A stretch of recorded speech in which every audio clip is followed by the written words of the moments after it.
So let me deal with some numericals and vectors. 26th question. Find the angle between the vectors. A vector is I plus 2j minus k and B vector is minus I plus j minus 2k. The angle between the two vectors, the formula is cos theta is equal to A vector dot B vector by magnitude of A into magnitude of B.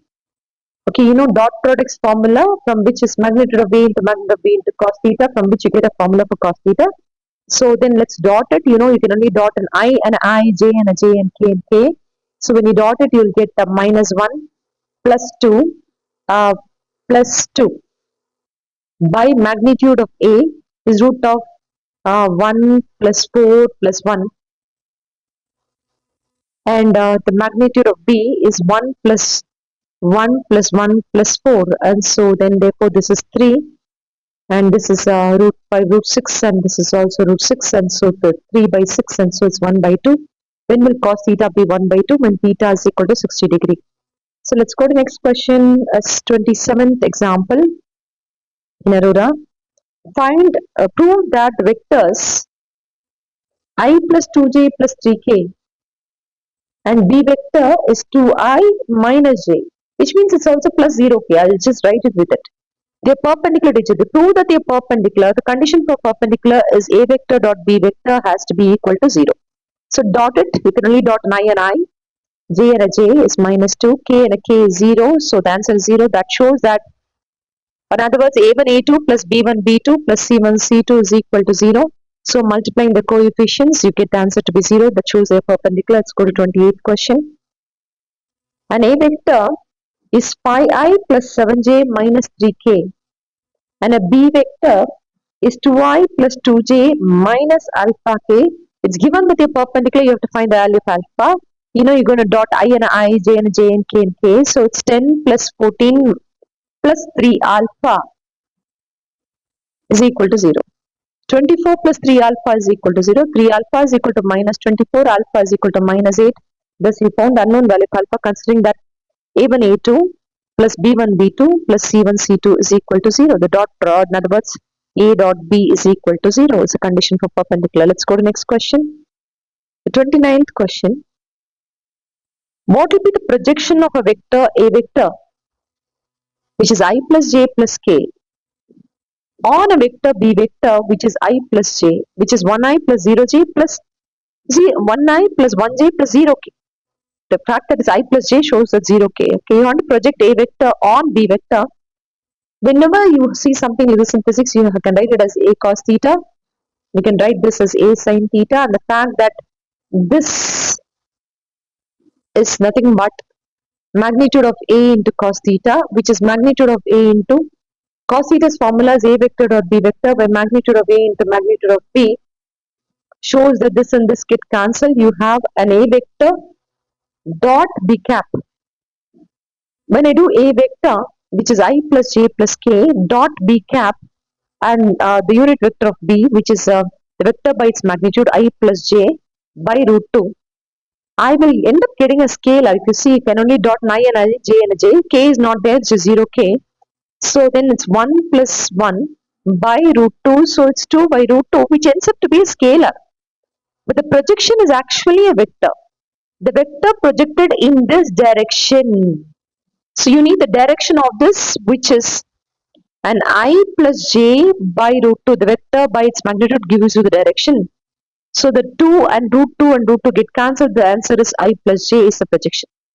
So I hope you're clear with this.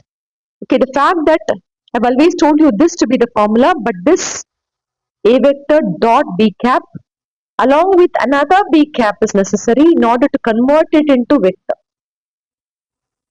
And that's what projection means. So let's go to the next question. Is the 30th question. A body is constrained to move along z-axis. It can move only along z-axis. This is x-axis and this is y-axis.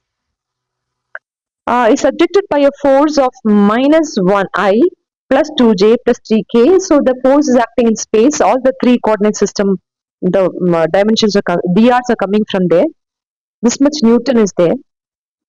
Okay, calculate the work done by the force in displacing the particle 4 meters along z-axis. The displacement is going to be 4 meter along z-axis, which means it's 4k is the displacement, which means it's also 0i plus 0j plus 4k. And the work done is F dot ds or F ds cos theta. The work done is a scalar, which is F ds cos theta, force into displacement. The force is minus I plus 2j plus 3k. Is going to be dotted with a ds vector, which is 0i plus 0j plus 4k. You can only dot an I and a I, j and a j. K and k results in 12. So work done is 12 joules because other things will become 0. So that's about this question. Let's go to 31st question. A force of 7i plus 6k Newton makes a body to move along a rough plane with a velocity 3j plus 4k. The fact that it's 3j plus 4k means 0i plus 3j plus 4k.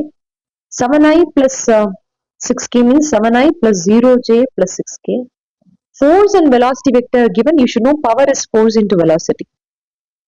Okay, it's power is a scalar, not a vector. It's a dot product of force into velocity. How did you get that? Power is the rate at which work is done. Work done is force into displacement by time. Displacement by time is velocity. Therefore, you end up getting a new formula, which is also force dot velocity is power. So dot it, you can only dot an I and a I, j and a j, which makes a 0, and a k and a k is 24 watts, and that will be your power. So let's go to 32nd question. Three vectors A, B, C are such that A vector is equal to B plus C vector. They're asking you to find angle between A and C. The angle between A and C vector means push it to that side, write it as A minus C vector is equal to B vector. So and square both sides, you get magnitude of A the whole square plus magnitude of C the whole square minus 2 into magnitude of A into magnitude of C into cos theta. Theta is the angle between A and C. That's the only way you can find the angle between A and C, by consolidating A and C, is magnitude of B the whole square. Okay, so then now find the angle between A and C. So A, B and C as a set. Okay, they have given the magnitude of A in the sum. The given magnitude of A is 5, magnitude of B is 4, and the magnitude of C is 3. Substituting here, it's 25 plus C is 9, minus 2 into 5, C is 3, cos theta is equal to magnitude of B 16, the 4 square 16. So this is 34, this itself is 30, cos theta is equal to 16. And taking that side, minus 30 cos theta is equal to 16 minus 34. Minus 30 cos theta is equal to, can I add 18 to it, minus 18, and minus minus get cancelled, cos theta is 18 by 30 or a 9 by 15 or a 3 by 5. So thus you get cos theta to be 3 by 5, and therefore you can write theta to be cos inverse of 3 by 5. You can shift the cos to the other side and write it like this. This they may not ask you this here, but it will be known angle. It will not be like a 3 by 5 and all. Okay. So let's go to next question, is the example 33. Example 33, where if magnitude of A vector plus B vector is magnitude of A minus magnitude of B. Find the angle between A and B. Magnitude of A plus B is equal to magnitude of A minus B. Just straight away take it and square. When such sums come, when they ask you angle, just take it straight away and square it. Okay. So then this is like A plus B the whole square, which is magnitude of A the whole square plus magnitude of B the whole square plus 2 into magnitude of A into magnitude of B into cos theta is equal to magnitude of A the whole square plus magnitude of B the whole square minus 2 into magnitude of A into magnitude of B into cos theta. So this and this get cancelled, this and this get cancelled, this can be consolidated. 4 into magnitude of A into magnitude of B into cos theta is equal to 0. So what can you say about cos theta therefore? Therefore cos theta itself is 0. When will cos theta be 0? When theta is 90. And so that completes the sum. Let's go to 34th example. The 34th example, if a vector P, Q and R have magnitude, P has got 5 as the magnitude, Q has got magnitude 12 and R has got magnitude 13, where they given P plus Q vector is equal to R vector, find the angle between Q and R. Shift it that side. R vector minus Q vector and then square both sides. So magnitude of P the whole square is equal to magnitude of R the whole square plus magnitude of Q the whole square minus 2 into magnitude of R into magnitude of Q. into cos theta. This itself is 25, this itself is 169, this itself is 144 minus 2 into magnitude of r, which is 13, and magnitude of 2, which is 12 into cos theta. So 25 is equal to just what happens to this 9 plus 4, 13, 7, 11 to 313 minus, to multiply this, a multiplication of this is 26 into 12, 12 6 is 72, 12 2 is 24. 24 plus 7 is 312 to cos theta. Shifting this that side, 313 minus 25, this will be 13 and become 8, and this is 0 and become 288. Minus 288 is equal to minus 312 into cos theta, where minus minus cancel. Cos theta is 288 by 312. So you can cancel it with 12 by 13. Okay, so then that's what is cos theta. Theta therefore is cos inverse of 12 by 13. Again, just whenever they give you this vector, in this format of a vector minus b vector to get the angle, you should always take it and square both sides. So that's about it. Let's go to the next question. Example 35. Determine the angle which vector a vector is equal to 5i plus 0j plus 5k makes with x-axis, y-axis and z-axis, which means they are asking for cos alpha, cos beta and cos gamma. Just find the magnitudes. What is it? The magnitude of A is root of 25 plus 25, which is root 50, which is 5 root 2. So the vector divided by its magnitude will be 5 by 5 root 2, which is 1 by root 2 into I, plus 0 by 5 root 2 into j, which is 0, plus 5 by 5 root 2 into k, which is just 1 by root 2 into k. The fact that this is cos alpha plus cos beta, which is 0, plus cos gamma into k, ijk. Cos alpha is 1 by root 2, shows that alpha is 45 degree. Cos beta, 45 degrees 5 by 4. Cos beta is 0. Well, 90, beta is therefore 90 degree or 5 by 2. And cos gamma, again gamma is 45 degree 5 by 4. So that completes the sum. Example 36. Example 36. If a unit vector a cap and b cap are inclined at theta, then prove that an a cap minus b cap is equal to 2 into sine theta by 2. To prove this, their unit vector a cap and b cap inclined at an angle theta. So you know that they are inclined at an angle theta. Whenever they give you like this and they talk about an angle, why need to take the left hand side and square? Okay, because this is to prove. So I can't take the right hand side, just take the left hand side. This magnitude of a the whole square plus magnitude of b the whole square minus 2 into magnitude of a cap into magnitude of b cap into cos theta. That way you get a cos theta. But it's a unit vector, so this is 1 plus 2 into cos theta minus 2 into cos theta. 2 minus 2 cos theta. 2 into 1 minus cos theta. You can't do this sum because this is a 12th standard syllabus. A 1 minus cos theta, you should know is 2 sine square theta by 2. Once you know that, it will become 4 sine square theta by 2. And this is a cap minus b cap the whole square. So just an a cap minus b cap is 2 into sine theta by 2. And thus you got this proof, but you should know this formula, which is from 12th standard. The 1 minus cos theta is 2 sine square theta by 2. Very, very important formula which comes in 12th. So without which I can't proceed. So they possibly cannot ask you this question, just for you to be aware of it, that's all. So there are many other sums like this, but I would like to skip those because those are slightly higher level, and unless you know the 12th portion is going to be hard. So let's go to next. The next questions given here. Let me go to example 39 straight away. Okay, this itself I should not have done. 36 is unnecessary. Example 39.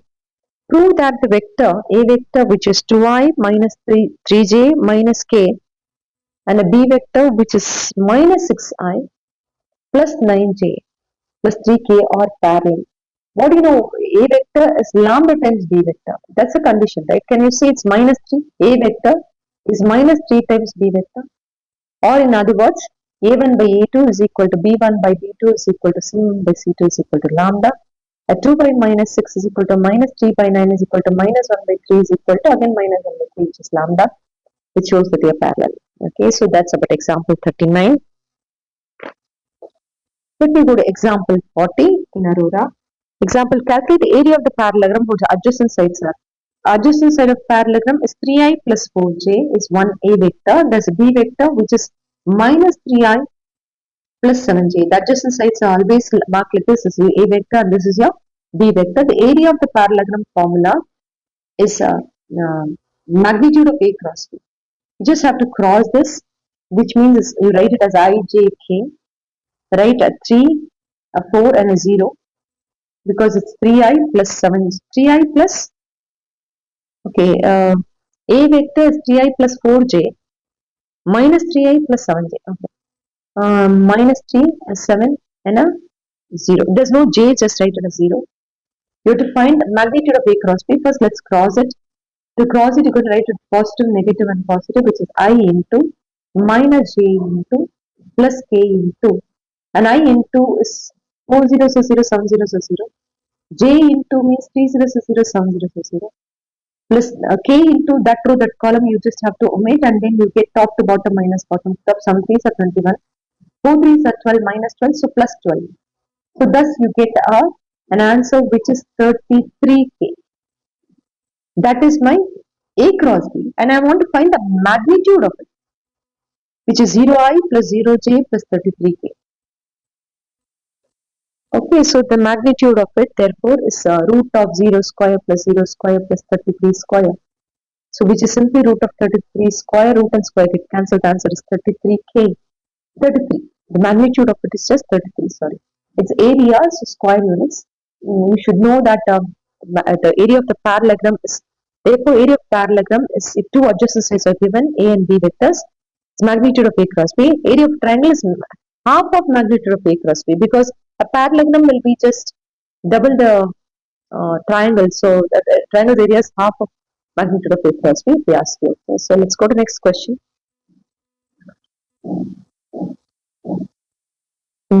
Calculate the area of parallelogram is done. Example 41. You have an A vector and a B vector. Denote by sides of the parallelogram whose area is given to be AB by 2. Okay, you know that find the area between A and find the angle between A and B. So you know the area is nothing but a cross product. Magnitude of A cross B is the formula for area of parallelogram, which is AB by 2. Which itself is magnitude A cross B itself is magnitude of A into magnitude of B into sine theta, the whole magnitude, because I've just substituted A cross B's formula is magnitude of B in A into this AB is magnitude of A into magnitude of B by 2. So this and this get cancelled, this and this get cancelled, hence you get sine theta to be 1 by 2, and this can happen at theta is equal to 30 degree or a 5 by 6 radians. Okay, just become familiar with the radian measures. 42nd. Determine the unit vector perpendicular to two vectors. A vector is 2i plus j plus k. B vector is I minus j plus 2k. If you know two vectors, A vector and B vector, you are trying to find a vector, C vector, which is perpendicular to both A and B. I used to call it as scissors. You have to cross these to get the C vector. So let's cross it. Let's do I, j, k, 2, 1, 1, 1, minus 1, 2. You solve these determinants with I into minus j into plus k into positive, negative, positive. I into means ignore that row and that column. Do top to bottom minus bottom to top. Do top to bottom minus bottom to top. Once again. So it is nothing but 1, no, 2 plus 1 minus j into, ignore that row and that column. So you get top to bottom is 4 minus 1. K, you ignore that row and that column. K is wrong. Top to bottom minus bottom top minus 2 minus 1. So thus you get an answer 3i. Therefore your answer is 3i minus 3j minus 3k. So this is a vector which is C vector which is perpendicular to both A and B. Done, but they're asking unit vector. They're not just asking for this vector which is perpendicular to both A and B. They're asking unit vector. The vector by its magnitude. So then take the C vector, find the magnitude of it, root of 9 plus 9 plus 9, root 27, which is 9 3s are 27. So it's 3 root 3. So the C cap is 3 by 3 root 3 into I minus 3 by 3 root 3 into J minus 3 by root 3 root 3 into K, where 3 and 3 gets cancelled. So that is your 1 by root 3 into I minus 1 by root 3 into J minus 1 by root 3 into K is your answer. So go to 43rd question. Find a vector whose length, so which means a magnitude. We say length magnitude is 7 units, which are perpendicular to both A and B. The A vector is 2I minus 3J plus 6K. B vector is I plus J plus K minus K. I told you, you want a vector perpendicular both of this, you have to cross it. So you write I, J, K, 2 minus 3, 6 and 1, 1 minus 1. Just do a determinants and you get answer to be minus 3I plus 8J plus 5K. Once you get that, find the magnitude of this.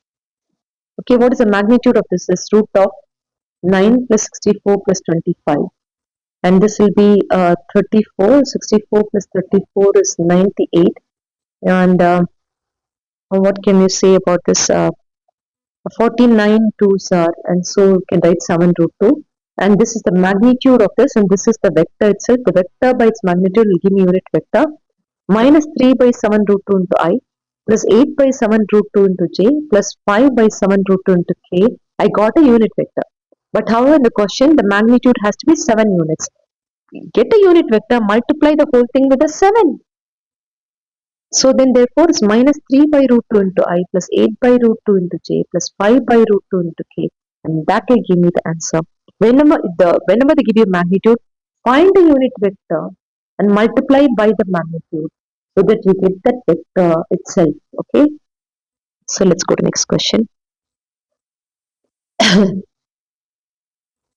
44th question. Determine the sign of the angle between the two vectors 3i plus j plus 2k. Another is 2i minus 2j plus 4k. They are asking for sine theta's formula. You know, a cross b is magnitude of a into magnitude of b into sine theta into n cap. From this, let's write sine theta's formula is a cross b by magnitude of a into magnitude of b. When you cross it, you will get an answer which is cross it. You get okay, and the whole magnitude has to be written here because still a vector, you won't get an angle. If you want to get a sine theta from here, you have to do whole magnitude. So you know how to find a cross b, you know how to find magnitude of a and magnitude of b.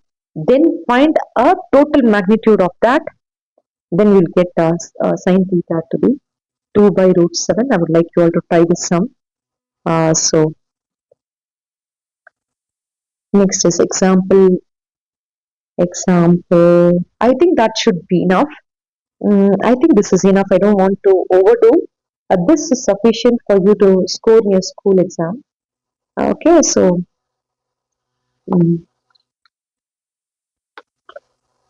so next to that sums that I want to deal with, I think it's about projectile.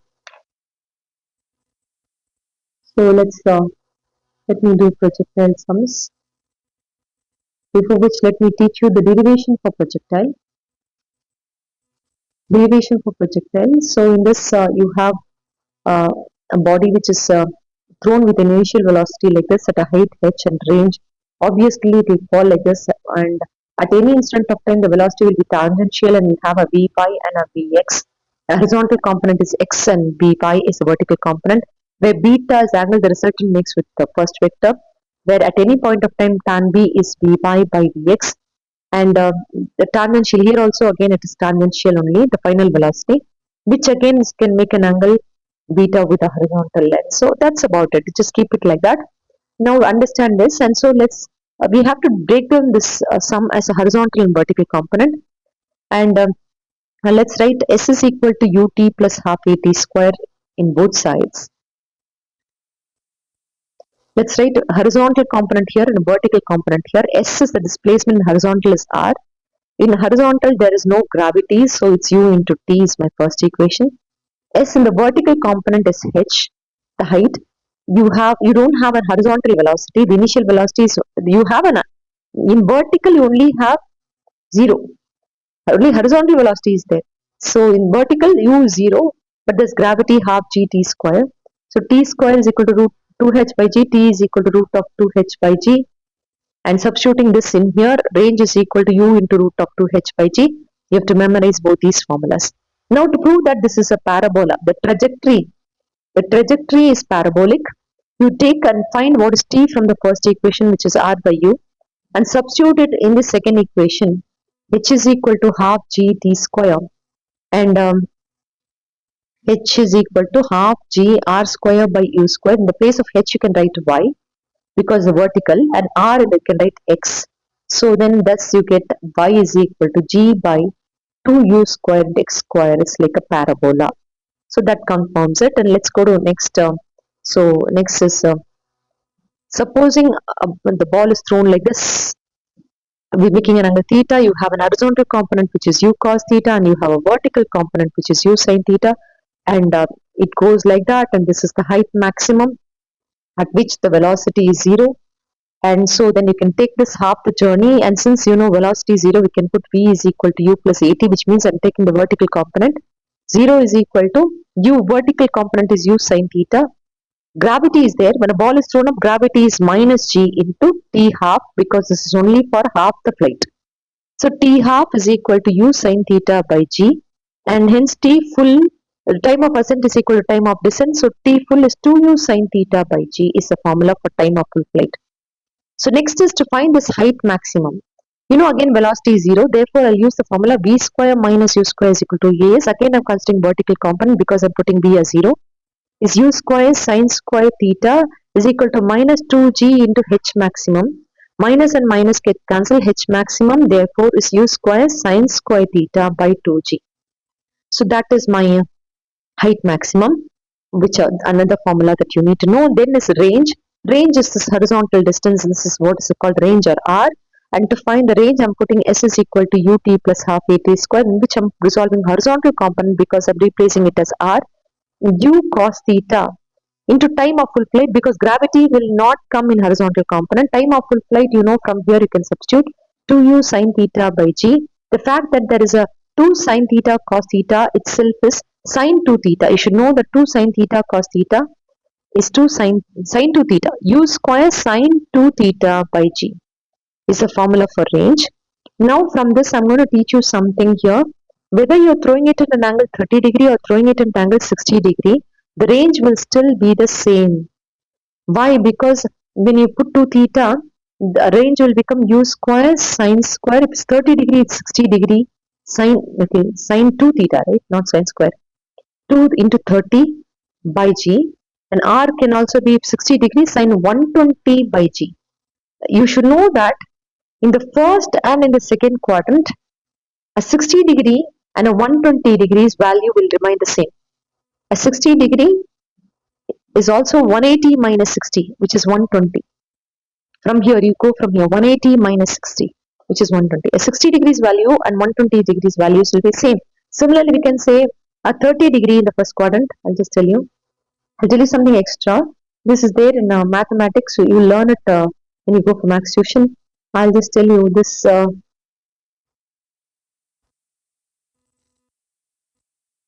Supposing it's a 30 degree in the first quadrant, 180 minus 30, a 150 degree in the second quadrant.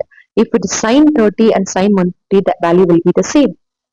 A 45 degree in the first quadrant and a 180 minus 45, which is 135 degree in the second quadrant. If the angle is about sine, it will be the same. So then therefore 60 and sine 120 will have the same value, so range will not change.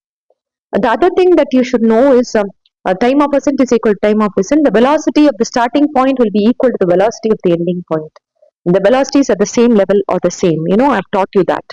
So you must remember all this. But the only thing we can say is here, the angle, supposing this is theta, here the angle this will be minus theta. That's all. Because you're measuring this in this direction. Whereas this you're measuring in this direction. So it's minus theta. Other than that, there's nothing. So you can say that if this is theta, this angle is minus theta. That's all.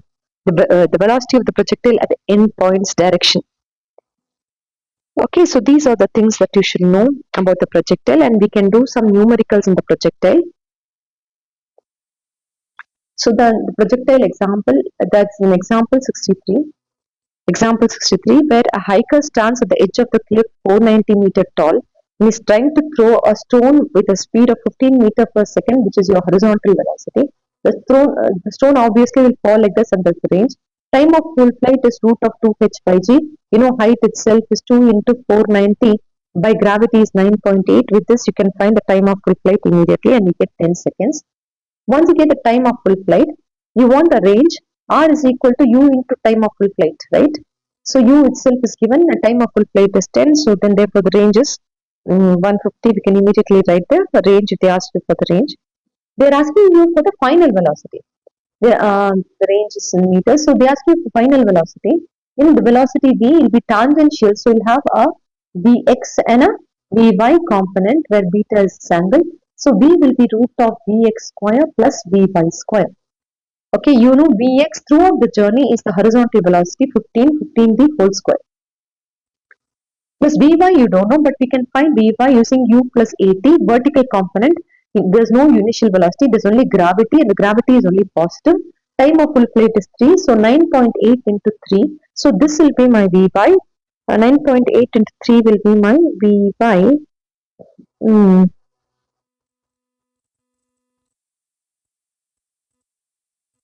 10, so time is not is actually 10, so 98, so 98 the whole square will be my Vy, and then you can solve this and you'll get 99.1 meter per second to be the velocity. The velocity is always a vector which gets broken down to Vy, and Vx is root of Vy square plus Vx square.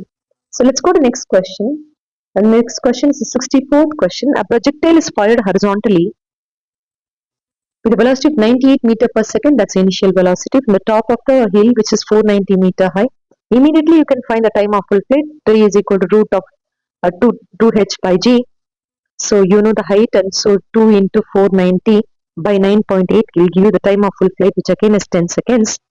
Now it's going to fall like this. Find the time taken done, the distance of the target from the hill. So this is what it is. This distance range they are asking you, which is S is equal to U into T, where this range is equal to U, which is initial velocity, which is 98 into time, which is 10, so 980 meters. Next is find the velocity with which the projectile hits the ground. The velocity will be tangential, which can be broken down into Vy and a Vx, and V is equal to root of Vx square plus Vy square. Throughout the journey, the horizontal will remain the same, 98 the whole square. Vy is what you want is U plus 80. In vertical, there's no initial velocity, there's gravity only. So it's G into T. What is G? G is 9.8 into T. Time of full flight is 10. Again, it's 98 plus 98 the whole square. So then therefore it's root of 2 into 98 the whole square. The root and square get cancelled. You get 98 root 2. So you know root 2 is 1.414. You can find the value. You end up getting 138.59 meter per second. Let's go to then they are asking what is beta. Beta is this angle that it makes with the tan beta itself is Vy by Vx. You know it's 80 and 8, 98 and 98. We just calculated, so it's 1. So which shows that beta is 45 degree. Okay, so let's go to the next question. This is the 65th question. A body is thrown horizontally from the top of the tower, strikes the ground after 3 seconds. The time of full flight has been given, and it strikes the ground 3 seconds at an angle of 45 degrees. So you know this is a V, which gets broken into Vy and a Vx, and this beta is 45 degree. The fact that tan 45 is Vy by Vx, tan 45 is 1 Vy by Vx. So Vy is equal to Vx will be equal to the initial velocity, which you all know. So if you want to find initial velocity, you need to find Vy. To find Vy, okay, first let's find the height. The time is equal to root of 2h by g. So squaring both sides, you know 2 into h by 9.8, you can find what is the height. Okay, that is done. Once you find the height, once you find the height, so that's something you can find here. And let's go to this. Vy is what you want, which is U plus 80. There's no initial vertical velocity because the vertical component, there's only gravity into time. And you have the time of full flight at 9.8 into 3. So there's no purpose of us finding the height. They didn't ask, but they asked you have to find 80s or 24, 90s or 27, 29.4. So that will be my initial velocity also, which will be my u2 because vy and u are the same. So such a beautiful question. Then example 66. A bomb is dropped from an aeroplane right above the target. But since the aeroplane is moving with a 500 kilometer per hour speed, it tends to have a horizontal velocity which is 500 kilometer per hour. So it will fall to miss the target by a range. And the question is, how much distance does it miss the target? They given the height above which the flight is flying is 1000 meters. You can find time is equal to root of 2h by g. Time is equal to root of 2 into 1000 by 9.8. You get the time. The time is 100 by 7 seconds. Once you get the time, range is equal to u into time of full flight. U itself is 500 kilometer per hour. Change it into meter per second. So the answer is 1. This will get us 1250 by 9. Substitute it here. 1250 by 9 into time of full flight is 100 by 7. So multiply these two answers. You get 1984.13 meter. So that's about this. Let's go to example. Let's go to sum number 16. Example 69. Okay. Two tall buildings are there.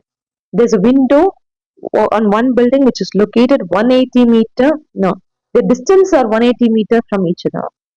Okay, one of the windows located 55 meter above the ground. Another window is located 10.9 meter from the ground. The ball thrown from first window is going to come and hit like this. So you can actually draw a line here and cut it off and say this is your 180 meter, which is your range. And they're asking you for the horizontal velocity so that you can cut across and go into this window. So subtract the 55 meter from minus 10.9 so that you get this height, which is actual height, which is 44.1.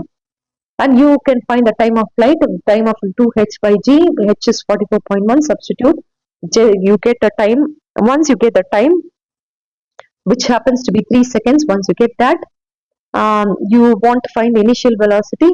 You know the range itself, r is equal to u into t. R itself is 180. You don't know, but you have the time of flight. So therefore, u is equal to 60 meter per second. That's the initial velocity with which you're throwing the ball. So such a beautiful sum, and the rest of the sums are slightly higher level, and only people who want to prepare for. Um, okay, maybe I can do the 70th example alone.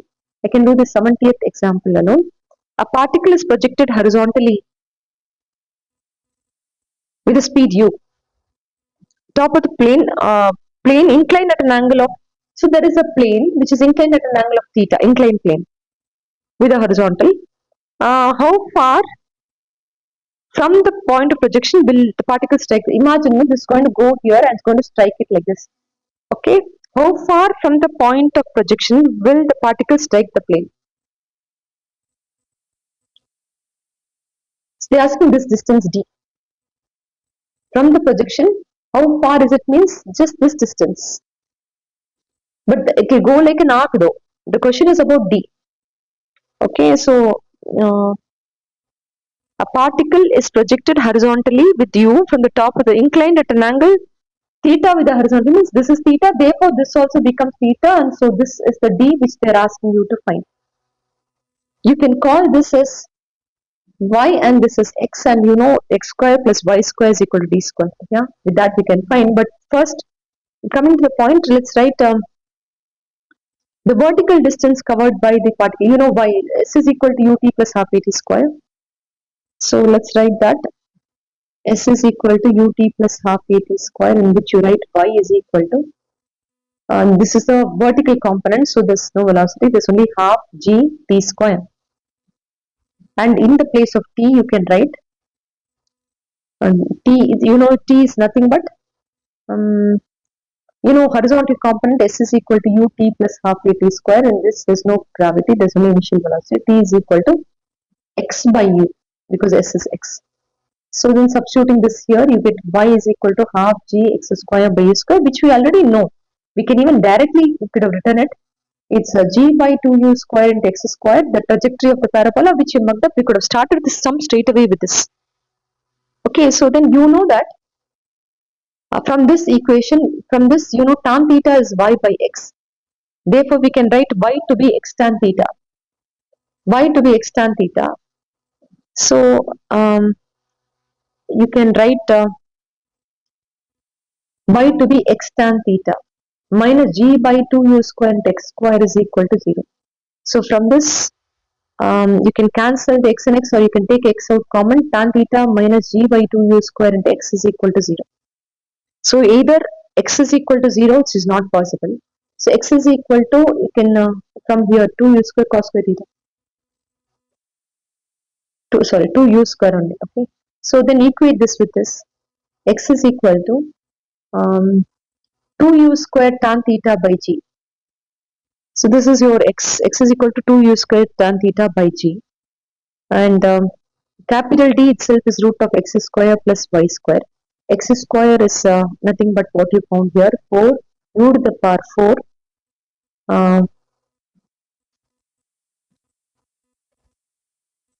Okay, okay, just keep it like this. Mark it as your equation 3 or whatever. Keep it like that. And d is equal to root of x square plus y square, and y itself is x tan theta, x square tan square theta. So x can be taken out and we'll get a secant theta. And x itself is so much, and substituting 2u square tan theta by g into secant theta. It's a very, very complicated sum to get this answer as a proof. So that will give you a capital D. It's kind of hard, but if you can learn it, the rest of the sums I'm not doing. And the full projectile sums I'm not doing it in this video. I'll probably take it forward to the next video.